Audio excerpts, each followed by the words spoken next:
Morning everybody. कैसे हो सब लोग? ठीक ठाक? नाश्ता वगैरह हुआ नहीं हुआ? हो गया है सबका? अल्हम्दुलिल्लाह। आज हम बात करेंगे वर्किंग एट हाइट, यानी कि जब हम हाइट पे काम करते हैं तो उससे हमें क्या सेफ्टी मेजर्स फॉलो करना है और उससे क्या हैजर्ड्स है, उसके बारे में हम आज जानेंगे। तो सबसे पहले तो ये जान लें कि जब कभी भी हम हाइट पे काम करने के लिए जाते हैं तो उसका एक प्रोसीजर होता है, जो कि उसका एक स्टैंडर्ड होता है। स्टैंडर्ड क्या है? अभी जो हमारा स्टैंडर्ड यहाँ का है 1.6, यानी कि 160 मीटर के ऊपर अगर आप जाएंगे तो वहां पे आपको वो वर्किंग एट हाइट पे काम करना पड़ेगा। तो जब हम 1.6 के ऊपर जाते हैं तो हमें फुल बॉडी हार्नेस की जरूरत पड़ती है, यानी कोई भी इसके फोल्डिंग्स पे जब हम काम करने के लिए जाएंगे अगर वो 1.6 के ऊपर है तो वो वर्किंग एट हाइट के अंदर आता है। अगर वो वर्किंग एट हाइट के अंदर आता है तो उसका प्रोसीजर क्या है कि आपको वहां पे फुल बॉडी हार्नेस लाजिम चाहिए। अगर आपके पास फुल बॉडी हार्नेस नहीं है तो उस पर आप जाके काम नहीं कर सकता है। तो सबसे पहला जो कॉमन हैजर्ड्स होता है वर्किंग एट हाइट का, वो जो कि खतरा होता है, वो क्या होता है कि फॉल ऑफ पर्सन, ठीक है, आदमी का गिरना। उसके बाद फॉल ऑफ मटेरियल, यानी कि जो मटेरियल आप उधर रखे हैं वो भी गिर सकता है। उसके बाद होता है स्लिप हैजर्ड्स और ट्रिप हैजर्ड्स। स्लिप और ट्रिप्स क्या होता है कि कोई भी मटेरियल आप वहां पे रखे हुए हैं और आपका उधर पैर आ जाता है उसके नीचे और आप स्लिप कर जाते हैं और आपने बेल्ट भी नहीं लगाया हुआ है तो आप सीधा क्या होंगे, नीचे आएंगे, ठीक है। और चौथा जो होता है वो होता है कोलैप्स ऑफ स्कैफोल्डिंग, ठीक है। स्कैफोल्डिंग, ये चार जो मेन हैजर्ड्स होते हैं आपके वर्किंग एट हाइट के अंदर आते हैं। जब कभी भी आप एक स्कैफोल्डिंग्स पे काम करते हो तो ये सारे हैजर्ड्स आपको वहां पे देखने को मिल जाएंगे। तो पहला मैंने बताया आपको कि जब हम वर्किंग एट हाइट पे जाएंगे तो किसी भी स्कैफोल्डिंग में जाने से पहले हमें उस स्कैफोल्डिंग को आइडेंटिफाई करना होता है कि जिस स्कैफोल्डिंग्स पे हम जा रहे हैं काम करने के लिए वो स्कैफोल्डिंग सेफ है या अनसेफ है। अब उसे हम कैसे आइडेंटिफाई करेंगे कि वो स्कैफोल्डिंग सेफ है या अनसेफ है जहां पे हम हाइट का काम करने के लिए जा रहे हैं। तो यहाँ पे स्कैफोल्डिंग को आइडेंटिफाई करने के लिए स्टैंडर्ड है 3 टैग्स, यानी कि 3 तरह का टैग होता है, 3 कलर होता है उसमें। जो पहला कलर का टैग होता है वो होता है रेड। अगर रेड टैग स्कैफोल्डिंग्स में लगा होता है तो यानी कि वो स्कैफोल्डिंग काम करने के लिए लायक नहीं है, उसमें हम काम नहीं कर सकते हैं। अगर हम उसमें जाते हैं तो वो हमारी गलती है, ठीक है। तो रेड टैग अगर किसी भी स्कैफोल्डिंग्स में लगा हुआ है तो हमें उसके नजदीक भी नहीं जाना है, ठीक है। और दूसरा होता है येलो टैग। येलो टैग किसके लिए होता है कि स्कैफोल्डिंग बन के रेडी है लेकिन अभी उसका इंस्पेक्शन होना बाकी है, उसका इंस्पेक्शन नहीं हुआ या फिर उसमें कुछ मेंटेनेंस करना है तो वहां पे हम येलो टैग का यूज करते हैं। और जो लास्ट आता है वो होता है आपका ग्रीन टैग।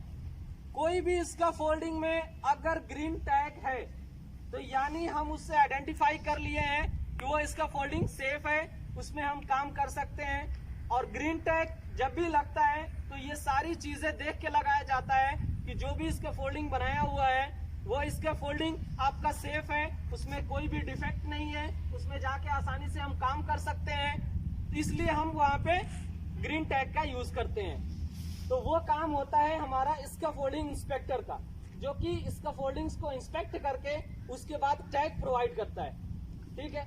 तो ये टैग सिस्टम है जिससे हम ये आइडेंटिफाई कर सकते हैं, ये जांच सकते हैं कि जिस स्कैफोल्डिंग्स पे, जिस साइड्स पे हम काम करने के लिए जा रहे हैं वो स्कैफोल्डिंग हमारे काम करने के लिए सेफ है या नहीं है। तो सबको समझ में आया? अभी 3 टैग है जिससे हम ये आइडेंटिफाई कर लेंगे कि वो स्कैफोल्डिंग सही है, ठीक है। अभी आते हैं हैजर्ड्स। हैजर्ड्स जैसे कि मैंने आपको बताया, fall of person, fall of material, collapse of scaffolding, slip and trips hazards. तो ये सारे जो हैजर्ड्स हैं इससे कैसे बचना है हमको।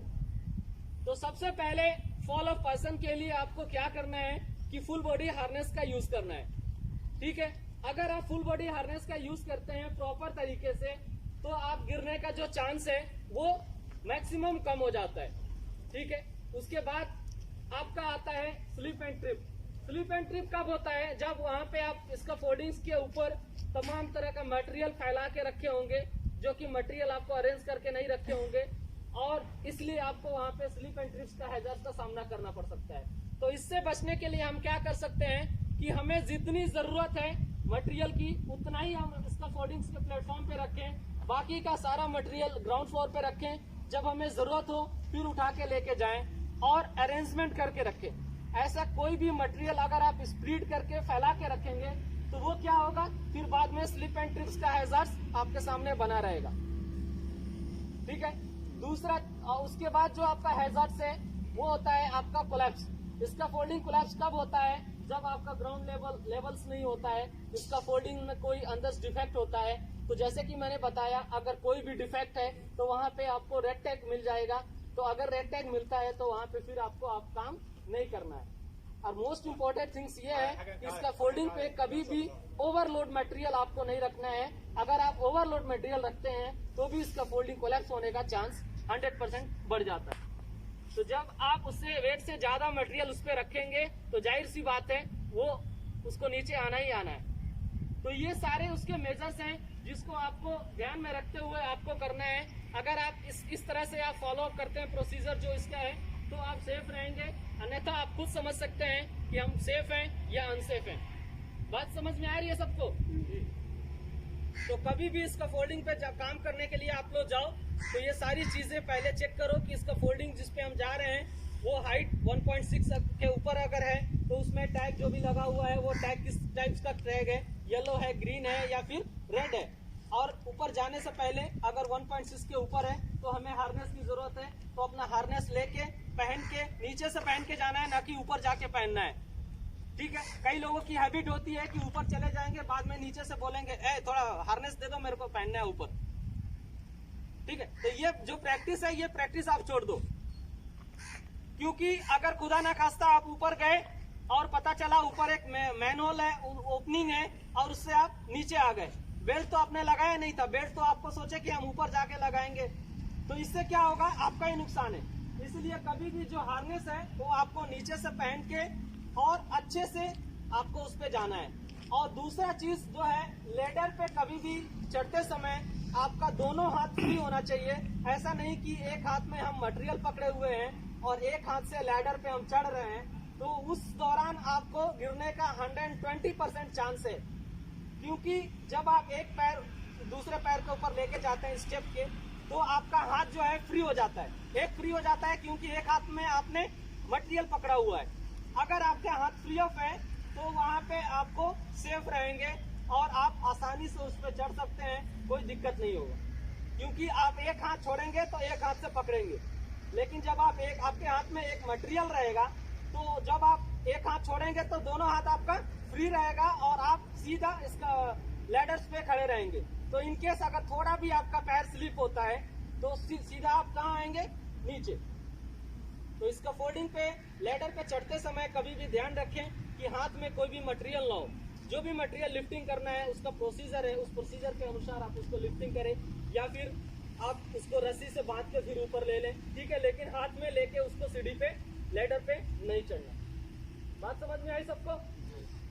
चलिए ठीक है, एक्सरसाइज कर ले। हाथ आगे करके डाउन करें, हाथ की सिलाई 10 बार।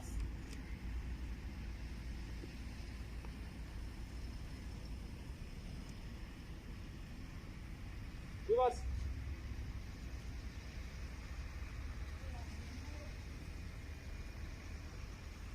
ओके, अभी जंपिंग जैक करें।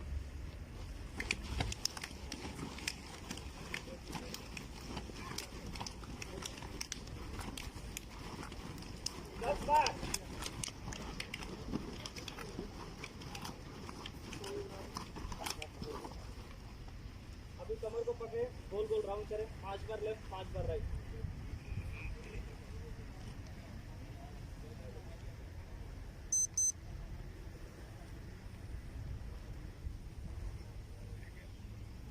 रिवर्स।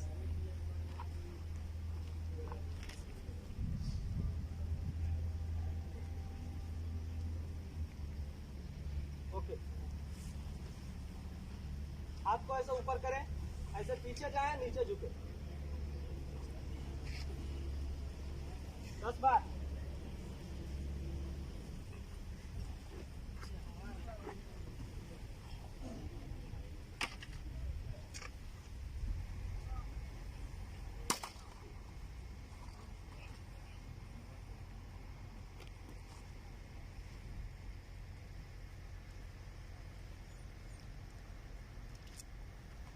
ओके, पैर को राउंड करें।